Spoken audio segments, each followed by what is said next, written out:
Hey pickleball players, so you just showed up to your first game. You're looking at the court and you're thinking, what are all these lines? Where am I supposed to stand? What's the kitchen thing everyone keeps talking about? Don't worry, I'll give that info to you. Today we're breaking down the pickleball court layout in the simplest way possible. By the end of this video, you'll know exactly what every line means and where you need to be. Let's get into it. First things first, let's talk about the overall court dimensions. A pickleball court is 20 feet wide by 44 feet long for doubles play. Now, if you have played tennis, here's a fun fact. A pickleball court is almost exactly the same size as doubles badminton court. And you can actually fit 4 pickleball courts on 1 tennis court. So yeah, it's a compact space, which is why the game moves so fast. The court is divided right down the middle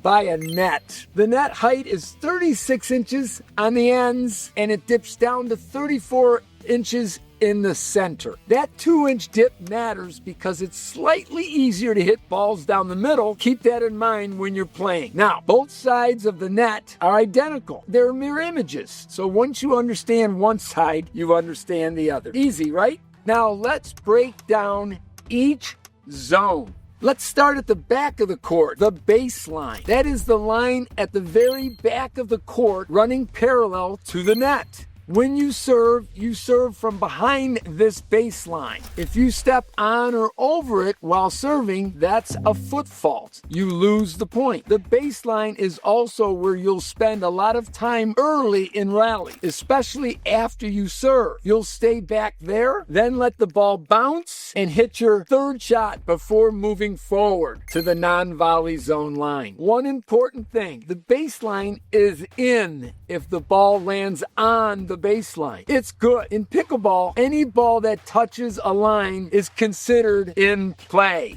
So baseline, sidelines, kitchen line, if the ball catches any part of the line, it's in. Quick tip, when you're judging line calls, get low and look at the angle. It's way easier to see if a ball is in or out when you're at eye level with the court. Next up, we've got the sidelines. These run the full length of the court from baseline to baseline on both left and right edges, all 44 feet of it. They define the width of the court 20 feet across. Hit a ball outside these lines and it is out. Now, here's something beginners often miss in doubles. You use the full width of the court. There are no separate single sidelines like in tennis. Whether you're playing singles or doubles, the court boundaries are exactly the same. Your job as a player, protect your sideline, especially when you're playing doubles. You and your partner need to cover the court together. Generally, you're responsible for the balls on your side,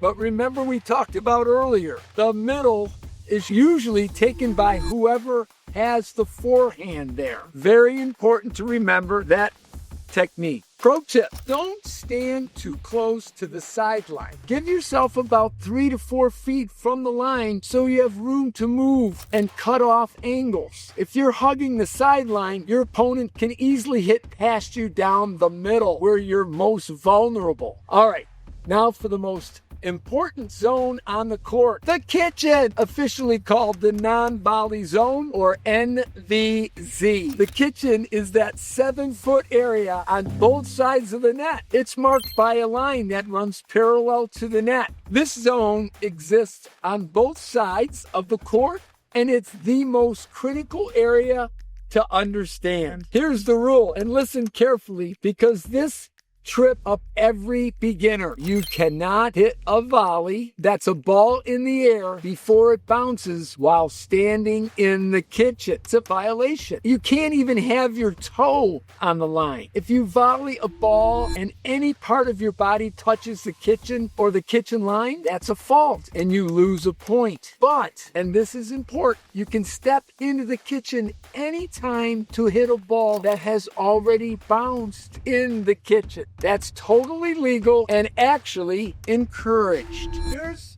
where beginners mess up. They hit a volley near the kitchen and their momentum comes them forward into the kitchen. It brings them forward. Even if you hit the ball legally outside the kitchen, if you then step in or fall into the kitchen afterwards, it's still a fault. Another tricky one. Your paddle can go over the kitchen line in the air. That's fine. It's only your feet and body that can't touch the kitchen when volleying. Why does this rule exist, you ask? Because without it, players would just stand at the net and smash everything. The kitchen rule creates strategy. It forces you to hit soft, controlled shots when you're close to the net. And that's what makes pickleball so fun and tactical. Now let's talk about the service boxes, one I'm standing in right now, because these matter a lot when you're serving and returning. If you look at the court, there's a center line that runs from the kitchen line all the way back to the baseline, dividing each side into 2 equal boxes. These are your service boxes. Here's how serving works. You always serve diagonally. If you're serving from the right side of the court, you must serve into your opponent's right service box, diagonally across. If you serve on the left side, you serve diagonally to the left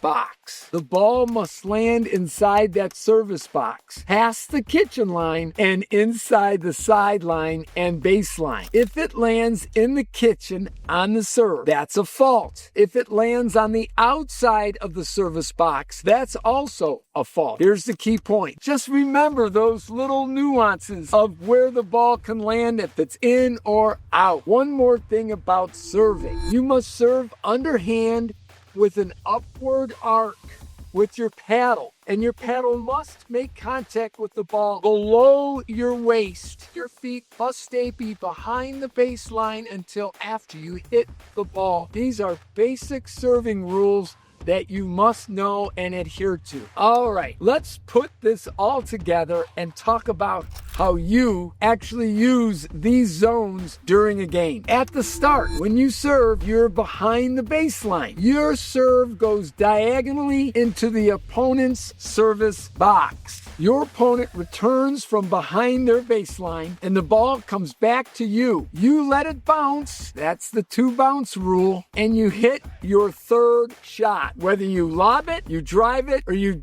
drop it, you hit your third shot, however you choose. Moving forward, your goal is to work your way up from the baseline up to the kitchen line, because that's the power position in pickleball. I like to call it boardwalk, the most expensive property on the court. When you're at the kitchen line, you control the game. You can attack high balls. You can dink strategically. And you're in the best position to win points at the non-volley zone line, the danger zone. The area between the baseline and the kitchen line is often called no man's land, better known as transition area. You don't want to hang out there. Balls will land at your feet. You'll be forced to hit up and you'll be vulnerable. So move cautiously but quickly through this area. Don't set up camp there. Don't set up shop there. You want to move up towards NVZ as soon as possible. Court awareness. Always know where you are in relation to the kitchen line. And you close enough to attack. Are you close? Are you too close at risk of faulting? That spatial awareness comes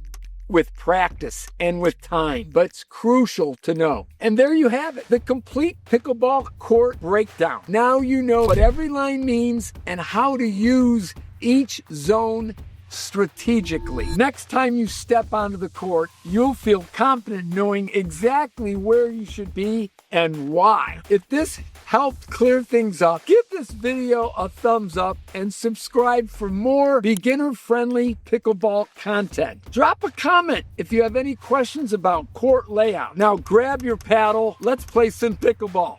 See you out there.